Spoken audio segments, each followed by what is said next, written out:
बाबरी मुंडे पंकजांची साथ सोडण्यामागचं कारण काय? तर राजाभाऊ मुंडे आणि त्यांचे चिरंजीव बाबरी मुंडे हे भाजपात सक्रिय आहेत. पंकजा मुंडेंचे कट्टर समर्थक मानले जातात. पंकजा मुंडेंसोबत ते प्रत्येक क्षणात सावलीसारखे उभे राहिलेत. पण गतवर्षीच्या विधानसभा निवडणुकीपासून बाबरी मुंडे हे पंकजा मुंडेंवर नाराज असल्याचं सांगितलं जातं.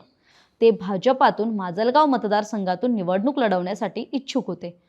पण भाजपनं त्यांना तिकीट नाकारलं, कारण महायुतीत ही जागा राष्ट्रवादी काँग्रेसला सुटली. त्यामुळे नाराज झालेल्या बाबरींनी बंड पुकारले आणि अपक्ष निवडणूक लढवली. यात त्यांना पराभवाला सामोरं जावं लागलं. पण जवळपास 18,000 मतं मिळवली होती. त्यानंतर ते पुन्हा भाजपमध्ये मात्र सक्रिय राहिले नाहीत. बाबरी मुंडेंच्या मातोश्री आणि राजाभाऊ मुंडेंच्या पत्नी मंगल मुंडे यांनी सुद्धा अनेक वर्षे वडवणी नगरपंचायतीच्या नगराध्यक्षा म्हणून काम पाहिलंय. त्यामुळे मुंडे कुटुंबाचं माजलगाव विधानसभा मतदारसंघात येणाऱ्या वडवणी भागात आणि पंचक्रोशीत वजन आहे, पण ते आमदार सोळंकेच्या तुलनेत कमीच आहे.